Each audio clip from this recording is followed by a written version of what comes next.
A decisão de Dom Pedro de desobedecer às cortes portuguesas foi o início do rompimento das relações do governo brasileiro com o governo português.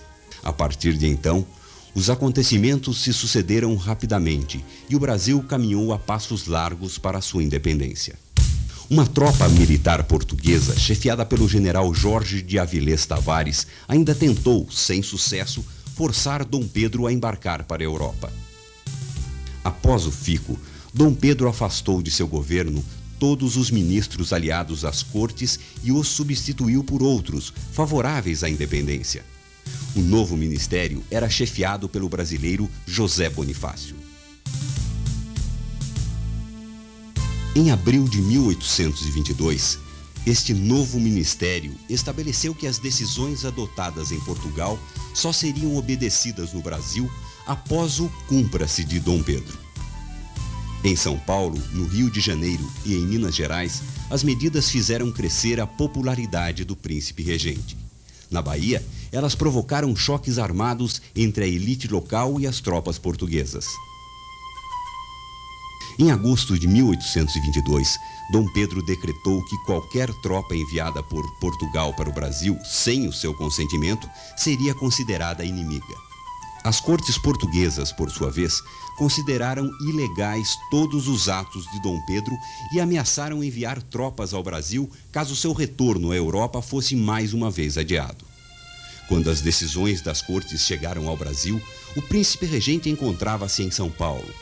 A princesa Leopoldina e José Bonifácio enviaram-lhe então as ordens vindas de Portugal. Dom Pedro as recebeu no dia 7 de setembro de 1822, às margens do Riacho do Ipiranga, próximo à cidade de São Paulo. Junto com a correspondência, encontrava-se uma carta de seu ministro José Bonifácio, aconselhando-o a tomar uma atitude imediatamente. De Portugal nada mais temos a esperar senão escravidão e horrores.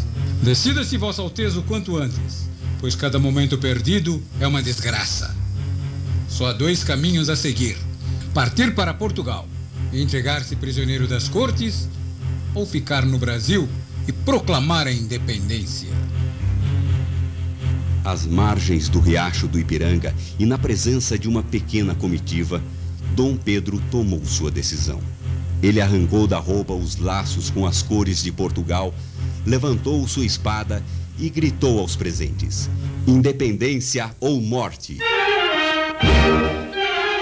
Chegavam ao fim mais de 300 anos de domínio português. Estava proclamada a independência do Brasil.